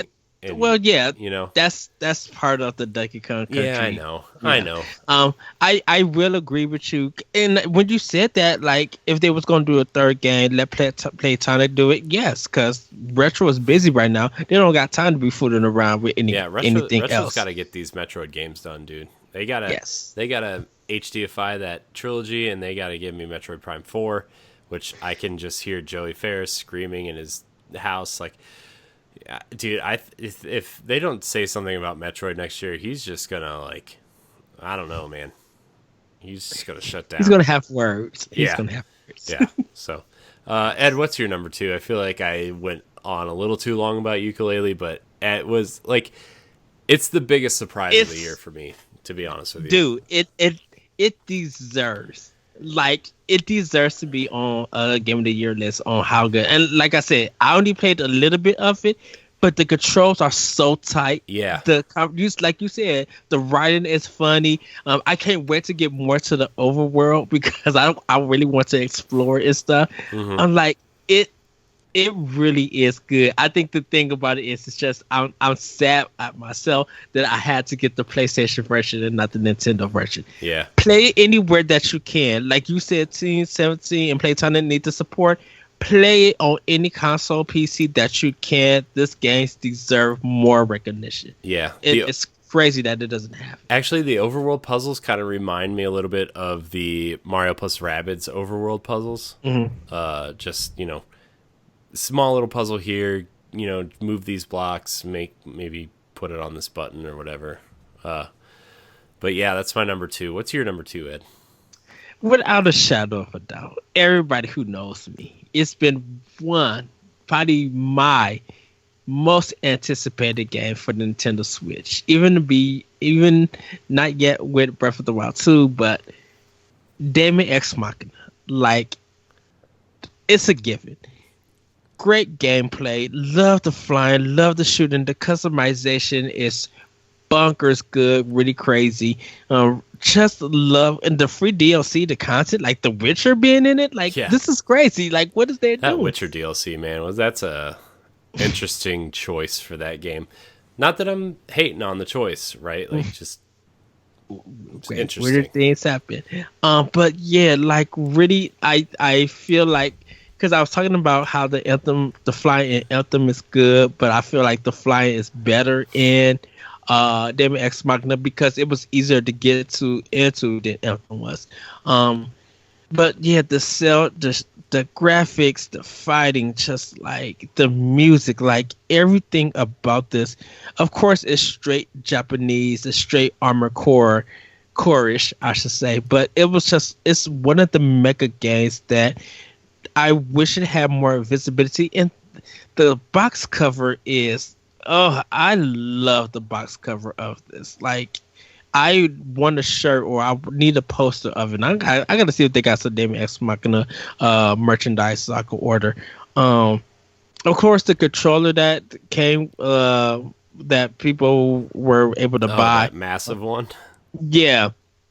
But people were been using it for other stuff too, and they said it works very well. Like, Well, I they know love Todd Oxtra has it. Like, and I know he likes it because it's comfortable. it. And Ray has it. Yeah. Like, Yes. I've been thinking about getting it just because it has like a proper D-pad and it looks like an Xbox controller, and I'm like, that's kind of want that. So Yes. So yeah, like, and it was crazy, dude, that GameStop didn't even have it. I had to go to Best Buy to get it, and it was just like, Best Buy's the only one that has this game. What? Get my Best Buy. Anything you want or need, my Best Buy will have it because nobody goes there. Wow. Like, they still have like remember when the Dark Souls guides, like the hardback guides, were going on eBay and Amazon for like $80 and $90? Yeah. My Best Buy had them like on clearance because they wouldn't sell. They were literally like $5 and $6. So I bought like one of each and left them sealed, and I'm like, kind of regretting buying them, but at the same time, I'm, whatever. It's a collector's item. But those yeah, my Best Buy, just if you need it, it's probably there. Yes.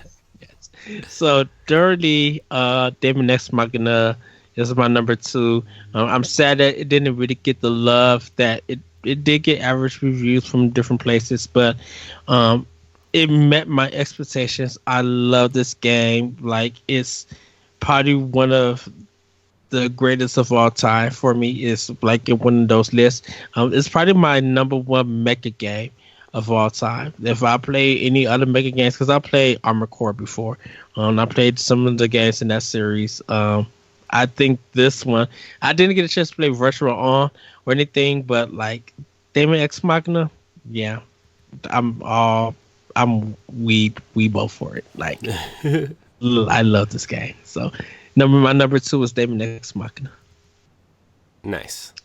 Well, I mean, I guess it's no surprise that my number one game is Fire Emblem Three Houses. Yeah. It's actually, not only is it my favorite game this year, but it's my second favorite game on the Switch in general, behind Breath of the Wild. Not only from like, the gameplay is just, it's second to none in the strategy genre for me, right? Like I think building your units out and figuring out what units work well together and everything, but like it was a story that I actually cared about.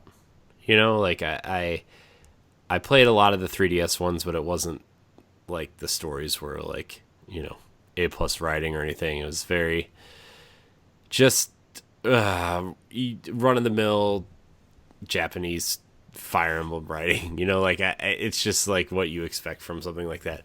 But in this game, it was like, it had those Persona elements where you were doing stuff during the school day or whatever, and each week you had to choose your time wisely to accomplish different tasks, and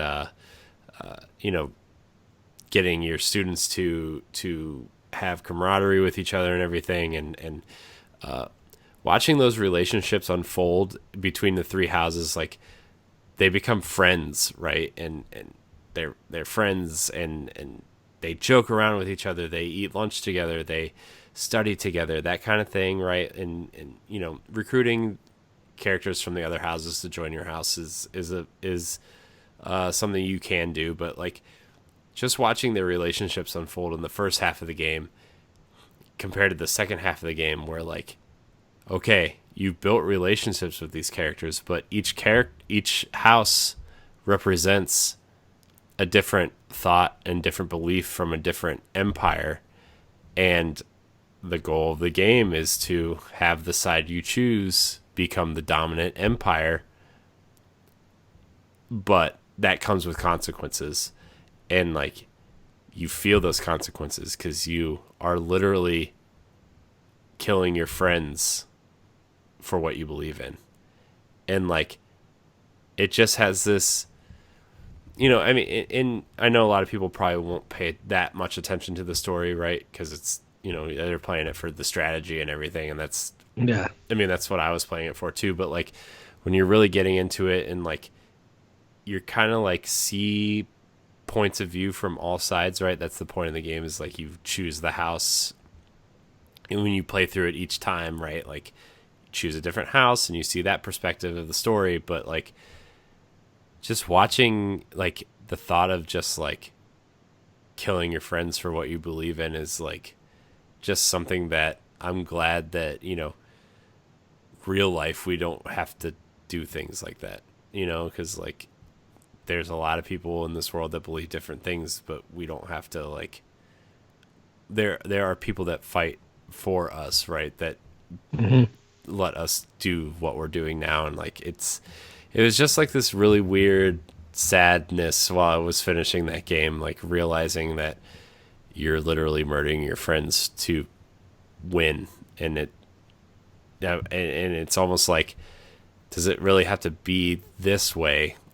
Like, is there a way you could have prevented that by recruiting all the students, right? Or is there a way that you could do this where you could only power through, one faction or the other? Like it just, it was a really almost powerful experience playing through this game. And like, I know a lot of people aren't going to feel what I feel playing through this game, right? But like, I did feel that. And it was, I think that more than anything is why this game is my game of the year. Is just the way the game made me feel emotionally. Yes. So, I mean, no surprise, Fire Emblem's my game of the year, but the reason why it's my game of the year might surprise people. So, yeah, it was a good game. Also, romancing students is a little weird, but gotta get that extra cutscene in there. So, Dorothea all the way. That's all I have to say. Yes. Yeah. I mean, we kind of already had your view on Fire Emblem. Do you have anything else you want to say about it before we move to your number one? Nope. No. Okay. Ed, what's your number one game for the Nintendo Switch? What is your Nintendo Switch game of the year? That retro code, Eddie V. Game of the year. Without a... You already named all the games I thought you were going to pick.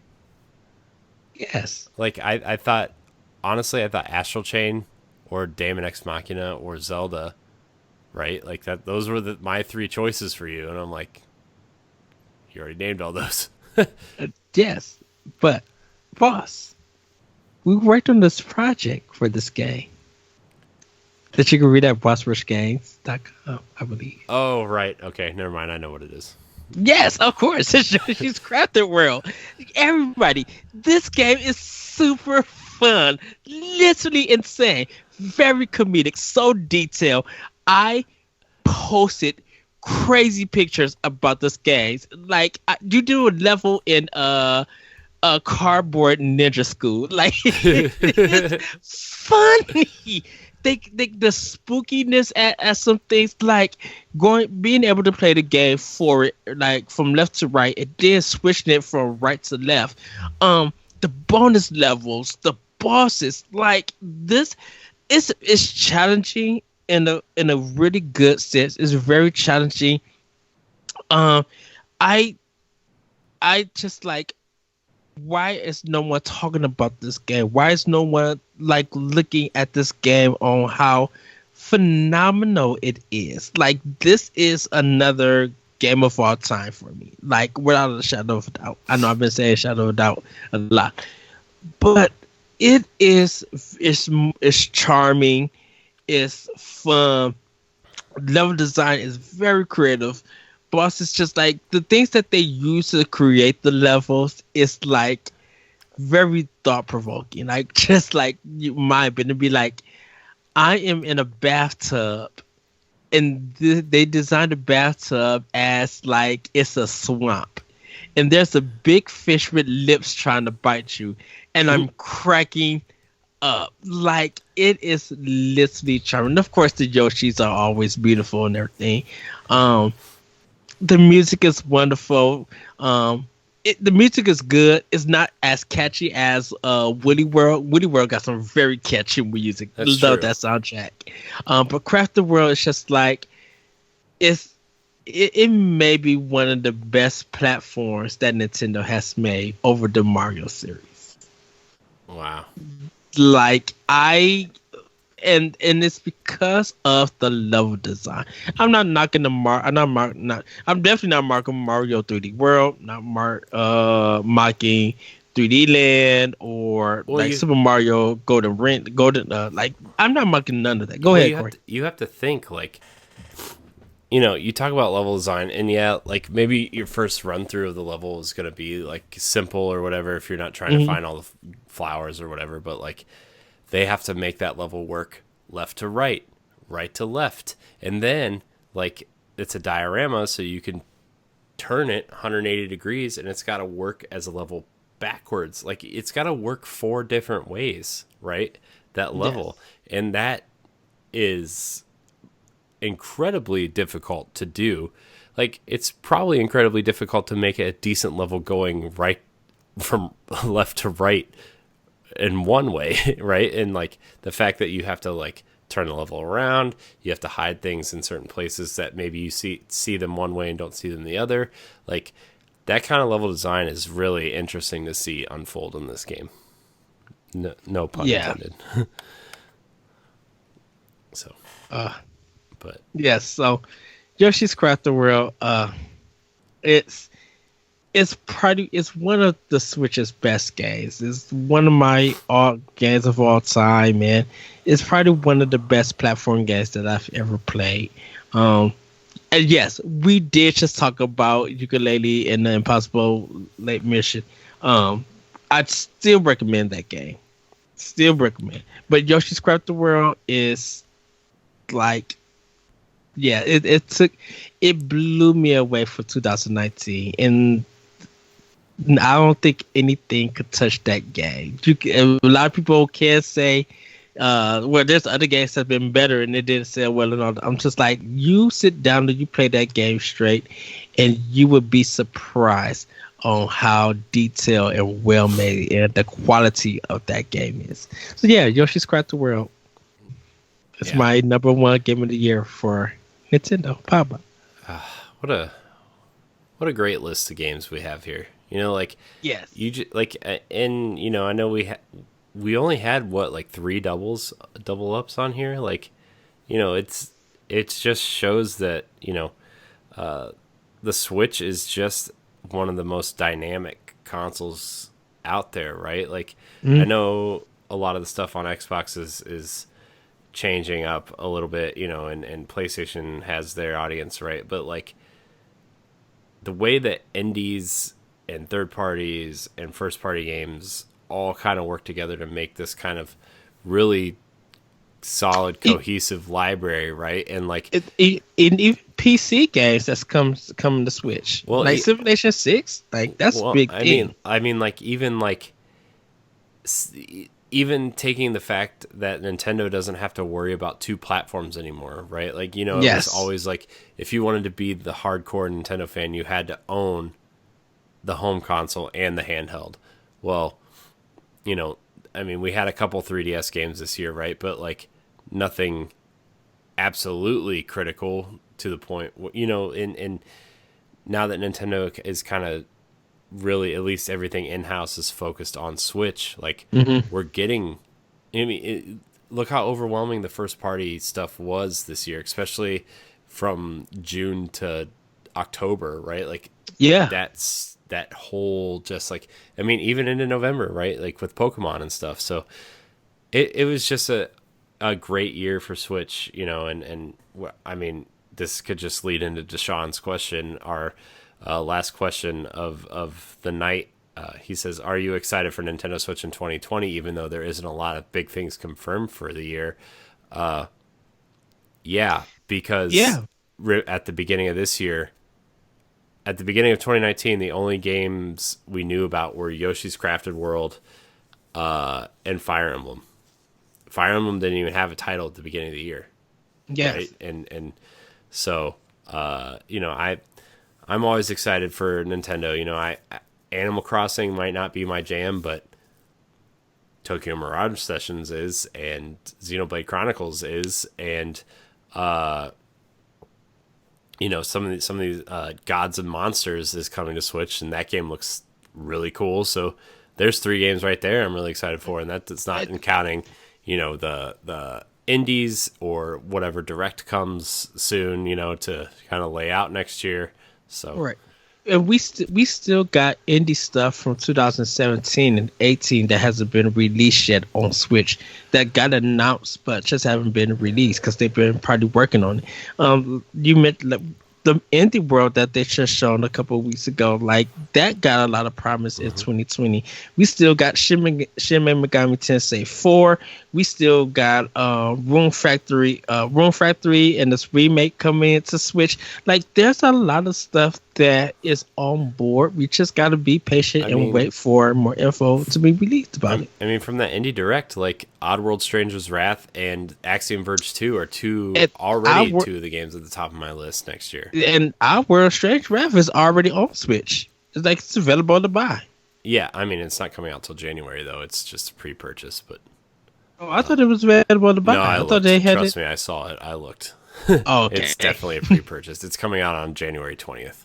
Okay. Definitely a game I'm looking forward to, though. That is, by the way, you want a fun first-person shooter action game, like that game, awesome.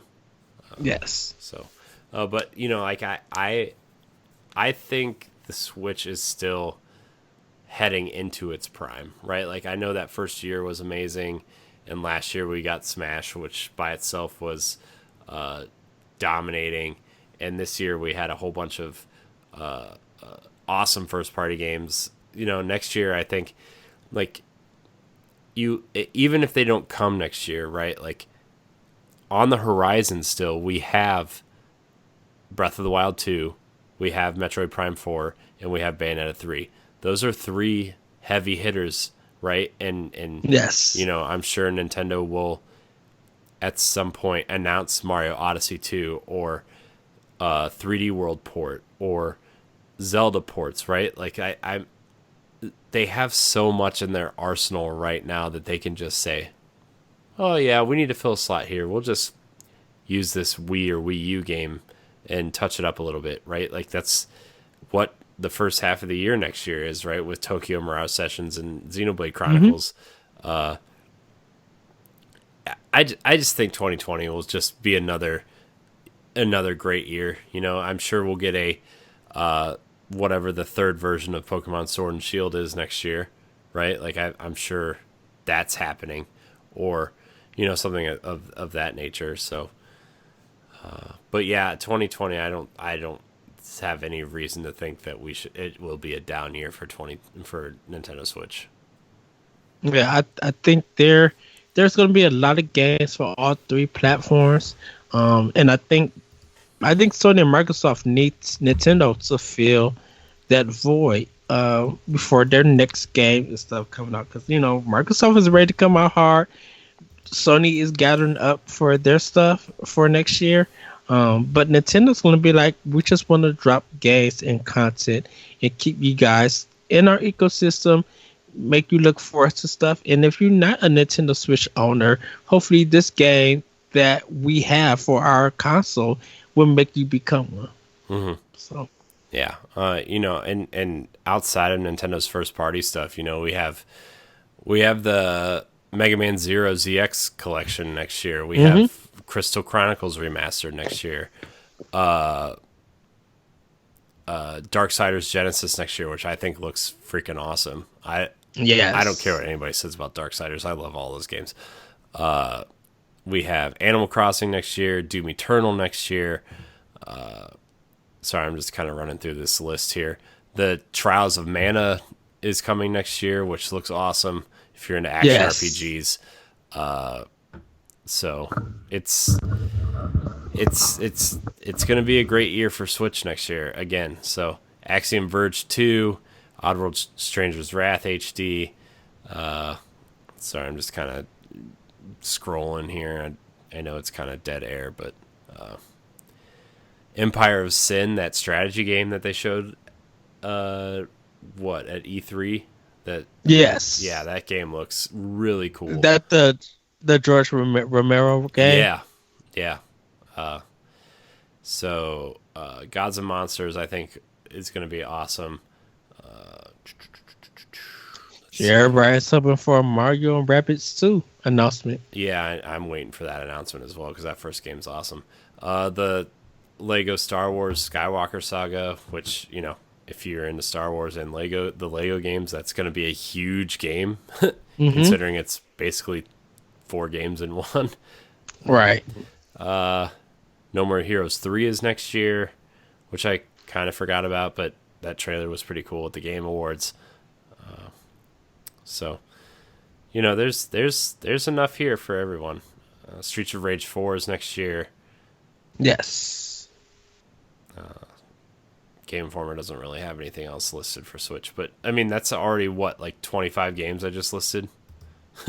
So I think next year is going to be a busy enough year for Switch. Yes. But yeah, so those are our games of the year for Nintendo Switch. If you are looking to get a console for Christmas or Hanukkah or whatever holiday you celebrate, wow, words. There's a huge list of 2019 games right there.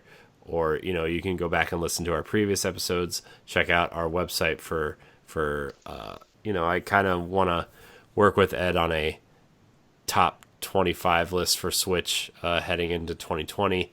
I think that's something that we could do and just kind of update yearly or quarterly or bi-yearly, so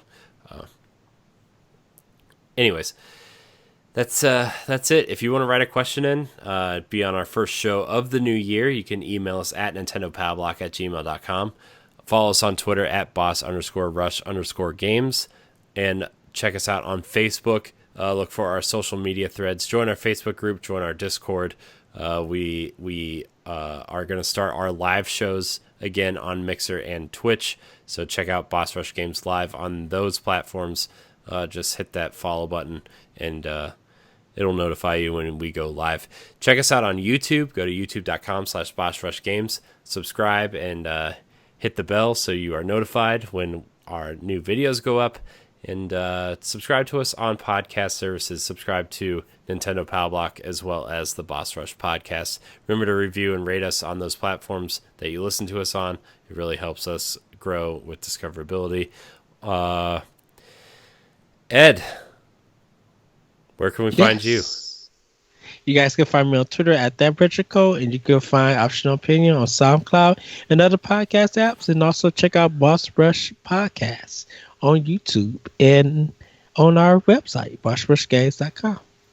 Yeah. I really want to actually thank everybody for watching the shows on YouTube. Our shows have kind of...